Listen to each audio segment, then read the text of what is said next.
Hello everyone, this is your host and your English का दोस्त Vinit Kapoor. As you know, we are doing a series on tricky concepts in English और आज फिर मैं आपके लिए लेकर आया हूं एक और tricky concept. Yes, are you ready? If you are ready, here we go. तो देखते हैं आज हमारे पास क्या है. ओके, जैसा कि आपको मालूम है कि हम पढ़ रहे हैं कॉजेटिव वर्ब्स और कॉजेटिव वर्ब में मैंने आपको अभी तक कराया है लेट का कॉन्सेप्ट, लेकिन आज हम आगे बढ़ेंगे. लेट के हमने 2 वीडियोस डाले हैं. अगर आपने उनको नहीं किया है so my request is please watch those videos. लेट के दोनों वीडियोस बहुत इंपॉर्टेंट है और आज हम लेकर चलेंगे आपको आगे और हम पढ़ेंगे मेक का कॉन्सेप्ट. बाय द वे हमारे पास अभी हैव और गेट और बचा हुआ है and then of course will talk about help also, but right now we are going to talk about make.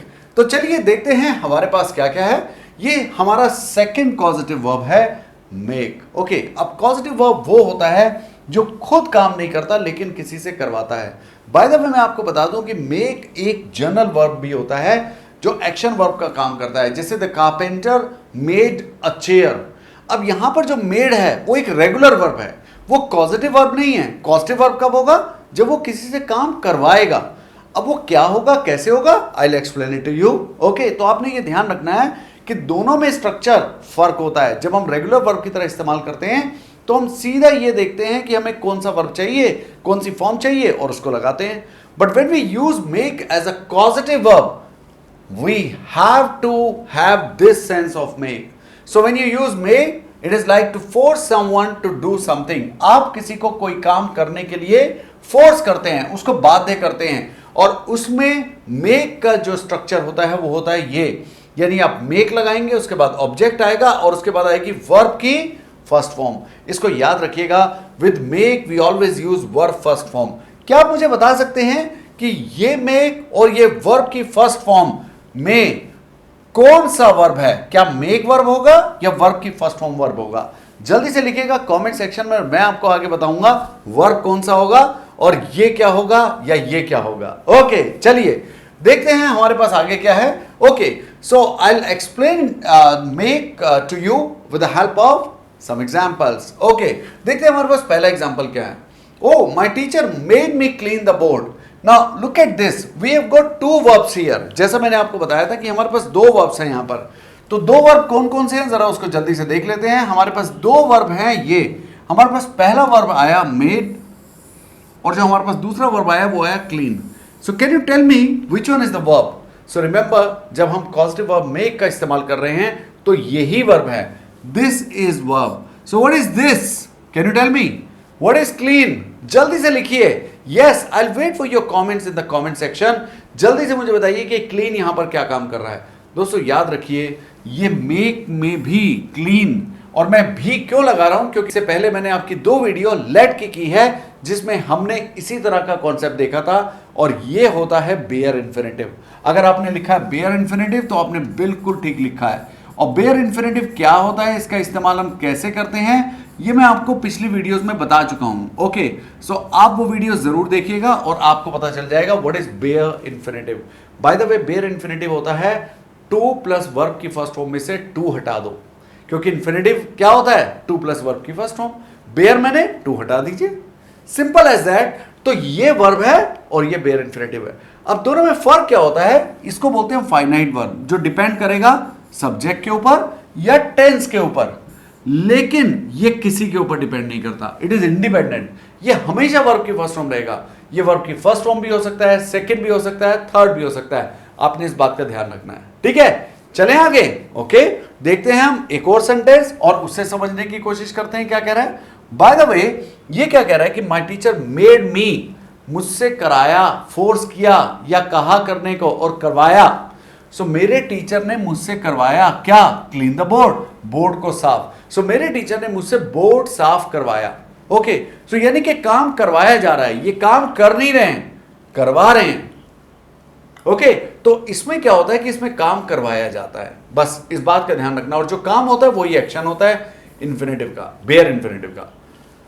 Oh, this scene makes me laugh every time I watch. मैं जब भी ये scene देखती हूं मेरी हंसी छूट जाती है.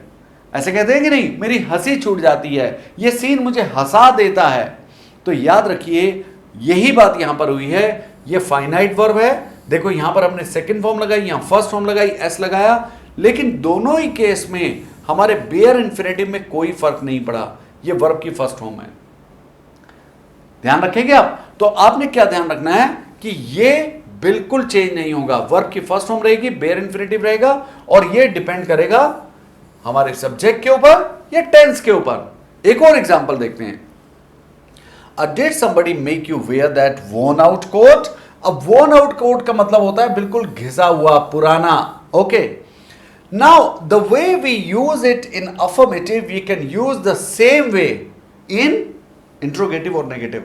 हमारे पास ये इंट्रोगेटिव सेंटेंस है, तो आपने देखा कि हमने वही रूल लगाया कि डिड के साथ मेक का इस्तेमाल, वर्ब की फर्स्ट फॉर्म लगाई, और फिर उसके बाद ऑब्जेक्ट आया, और फिर उसके बाद वर्ब की फर्स्ट फॉर्म, यानी कि ये यही वाला है, ये यही वाला है, यानी ये क्या है, बेयर इंफिनिटिव। ओके, अब आप इसको याद रखिएगा।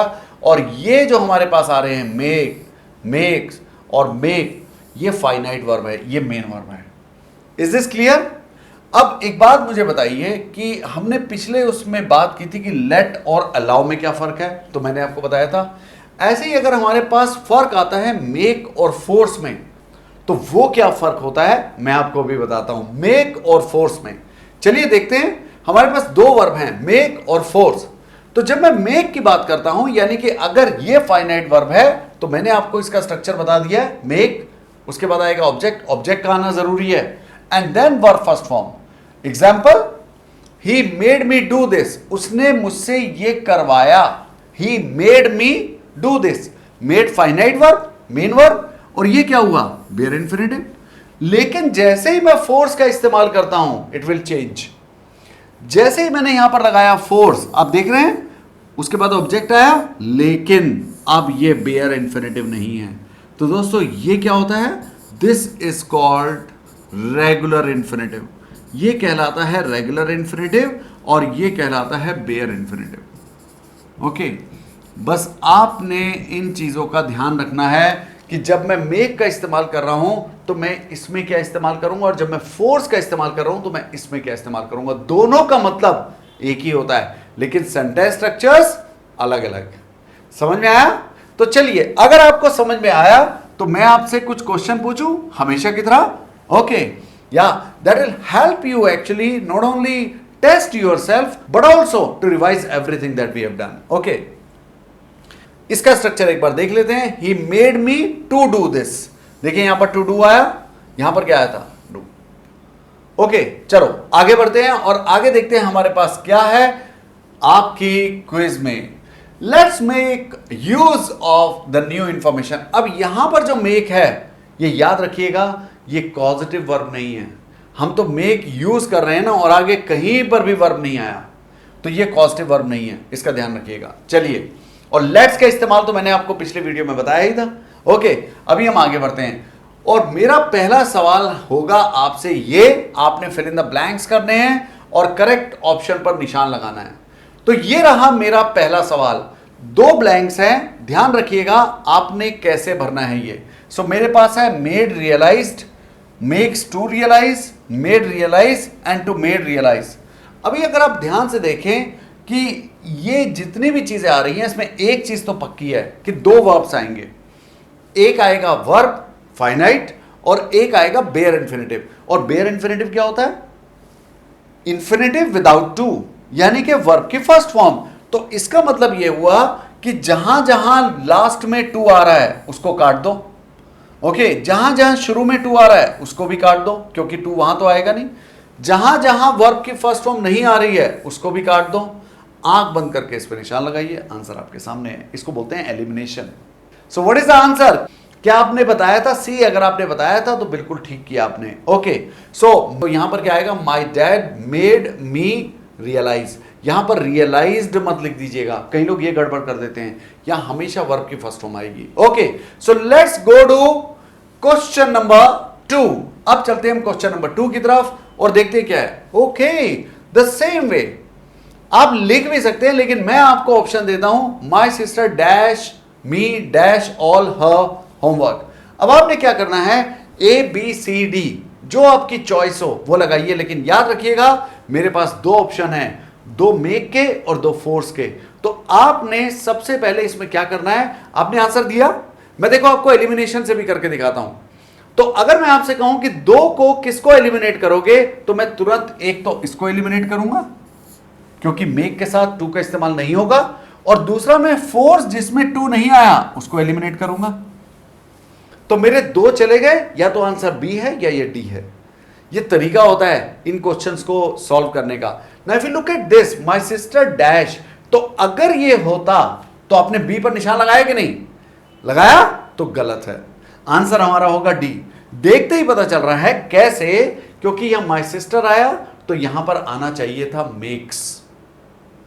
अगर मेक्स होता तो सही आंसर होता, लेकिन मेक्स नहीं है तो यह भी गलत, and answer is D, forces, और उसके आगे आएगा to do all her homework. Is this clear? Is this crystal clear? जल्दी से लिखिए सीसी अगर ये है क्रिस्टल क्लियर। ओके, अगर ये कॉन्सेप्ट आपकी समझ में आ गया, इसका मतलब हमारा काम हो गया।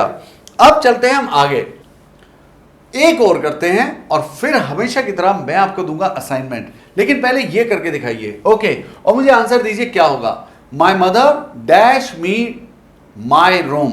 अब जल्दी से बताइए, दो मेक के ऑप्शन है, दो फोर्स के ऑप्शन है, पहले मुझे आंसर बताइए ए बी सी डी, बताइए क्या आएगा। और क्या आपने एलिमिनेशन से किया? अगर किया तो बहुत अच्छा किया, क्योंकि इसको भी हम एलिमिनेशन से वैसे ही कर सकते हैं जैसे अभी हमने पिछले वाला किया। तो आप क्या करिए कि अगर यहां पर मदर आया तो इसका मतलब 101% मेक और मेक्स में क्या आएगा, मेक्स आएगा, तो मैं इसको हटा देता हूं, गया। अभी मेरे पास फोर्स है टू डस्ट और फोर्सेस है डस्ट, तो फोर्सेस तो ठीक है लेकिन डस्ट कैसे आएगा, फोर्स के साथ तो हम टू लगाते हैं, गया। तो मेरे पास ये बचा या ये बचा।